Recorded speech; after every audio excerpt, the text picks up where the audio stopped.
Having a sharp axe is essential for being out in the wilderness. Um, these really weird, silly sayings, you're only as sharp as your knife, you're only as sharp as your axe. It's true. If you look after it, it's going to look after you when you need it most. So a big thing is people leaving axes in stumps. It might look good, it might look bushcrafty, but all the tannins and the saponins or the sap in the stump or wherever is going to start to affect the cutting edge of your axe. So it's always best practice is to always pop it away back in its sheath when you're not using it. But moving on to sharpening, okay, we need to keep a really sharp edge on our axe. Doesn't have to be super sharp, depends what you're doing with your axe. My axe, I use it for splitting, carving, a number of different things. Okay, this axe can make a feather stick. I could make a feather stick with this axe, it's that sharp, and then I can split wood. Okay, so it's often used for a number of different things, so I need to look after it. When you finish using it after a course or you've been away on an expedition, then you're going to need to spring clean it. Okay, keep it nice and clean and pop it away until next time. So, sharpening an axe then. So, a number of different ways you can sharpen an axe. People tend to use an axe puck, okay, a certain action with an axe puck, but you can only really use them on an axe. I tend to always use a Falkland DC4 stone, okay, so sharpening stone. So DC4, 4 inches, okay, diamond on one side and ceramic on the other side. I use this for my knives, all of my knives, and I also use this for my axe as well. So slightly different to when you're using your sharpening stone on your knife. Okay, we want to use it the same as we would do with a sharpening puck for an axe. So being very careful, holding your sharpening stone in between your finger and your thumb. Okay, I like to rest the handle in my waist or on my belt. Okay, so I'm looking directly down at the sharp edge, the cutting edge. I then place my ceramic stone on top of my blade. Okay, and when you move it up and down or backwards and forwards, you'll find where the edge of the cutting edge meets your stone. Okay, so that is where we want to start to sharpen. Okay, you probably won't be able to hear it now, but you can get different noises. Okay, that is not the noise I'm looking for, and that's not the noise. It's a lovely sort of whirling noise that we're looking for as we work our way all the way along. I want to try and sharpen one segment of my cutting edge at a time. So I'm just finely going round in circles, just keeping that edge nice and tight onto that stone, onto that ceramic stone.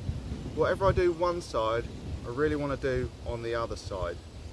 Don't really have to put a lot of force into it either. You just hear that nice whirring noise. Okay, and then I can swap to the other side.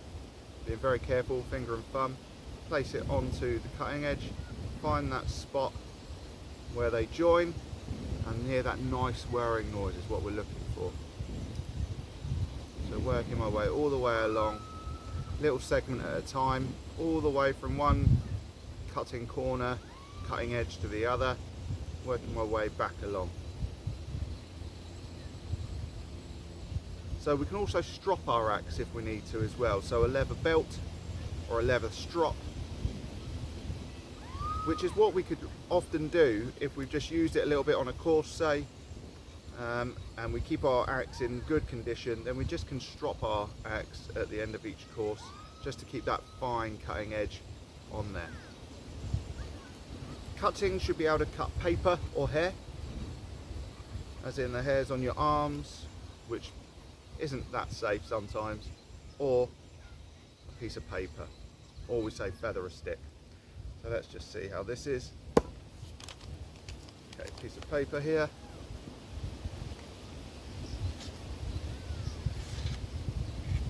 Without it tearing.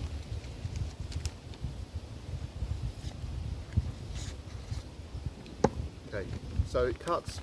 We could get a little bit sharper with that. We just keep going. But once we're happy, if we pull our thumb gently across there, It shouldn't catch, but it should be nice and sharp. Okay, if we were to look down the axe, so looking directly down the axe cutting edge, if there's any light shining back at us, then we know there's a flat spot on there. Okay, so if we've got a really bad nick within our axe, then we can move on to a file and start with a file to grind it right the way down to a new cutting edge. Or a very fine sort of nick, we can use the diamond side on here and do exactly the same process all the way along our axe cutting edge. But you only need to use your diamond ceramic, or ceramic side should I say, on your axe when you're just keeping a nice fine cutting edge on there. So, pop that away. That is what I use when I'm out in the field, so on courses, or we could use a larger version of the Vulcan cutting sharpening stone, sorry. So we've got diamond on one side, ceramic on the other side. Works exactly the same process. Find that edge and work exactly the same. You get that nice whirring noise. It's a good noise. Exactly the same on the other side. Being very careful with fingers. Like so. So, once we're happy that that is nice and sharp, what I like to use is a bit of Gary Flex. Okay, this is a rubber abrasive block. Okay, instead of sanding paper or something like that, get a lot of tannins on here from chopping a lot of wood. So what I like to do is I like to go along towards the cutting edge with this Gary Flex, this rubber abrasive block, and this will just take off any rusty bits. Because if we leave this, if we go canoeing, something like that, near water, okay, we could start to get rust on our cutting edge. So all the way along here,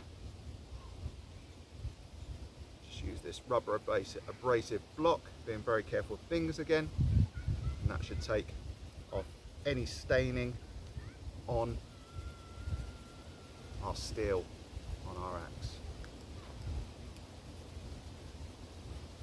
The same on the other side.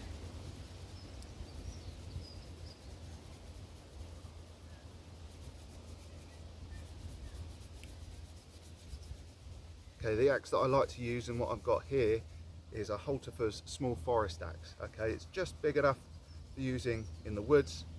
Okay, it's not a felling axe, it's a small forest axe, so which means I can do all sorts with this axe. I can fell small trees if I need to. I can process firewood. I can process wild game. I can make fire, make feather sticks. I can do a number of different things for here with this axe. Okay, so once I'm happy there, little cloth, just being very careful with fingers again, just get off the excess on there. And once we're happy that it's clean and sharp, instead of just popping it back away in its sheath, we could give it a nice spring clean. So what I like to do then is use some boiled linseed oil. Okay, when I put this boiled linseed oil on, I'm basically going to rub it off straight away. Okay, I'm popping it on and then rubbing it off straight away. If I leave it on there, it's going to get all tacky, and then whoop, and then when I get sweaty, it's going to start to stick to my hands, and then I could end up with blisters. Okay, and out in the wilderness, out in the wild, that's not going to be good for our hands. We need to use our hands all the time. So keeping our wood nice and moist, okay, because it can shrink and this wood really dries out. So just rubbing that linseed oil all over the wood, and then I'm turning the cloth over and pretty much rubbing it straight off again. Just covering that nice fine layer all the way over there, and make sure you get it on the top as well.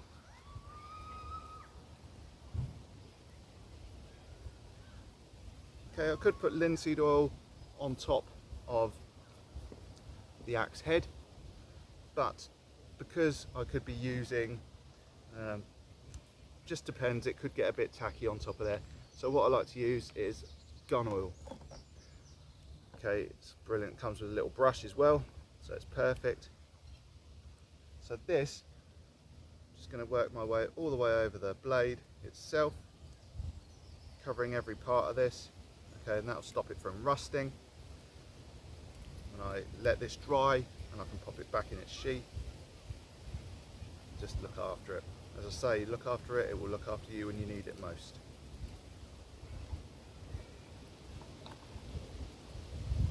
If there's any drips, that's not a problem.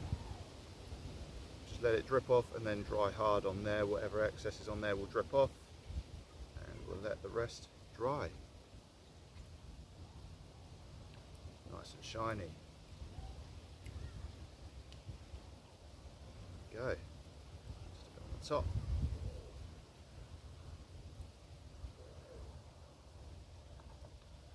Okay. So if there's any dripping off there, that's not a problem. I'm just going to leave this to hang up just to drip dry before I put it back in its sheath. Another good thing to do is look after the sheath as well. Okay, no point carrying that around, that'll be really unsafe if you haven't got a sheath. Okay, nice leather sheath. So what we can do is we can put some, I've got obviously a brown sheath, so some brown leather boot polish on here, and we can keep that nice and moist so it doesn't really dry out.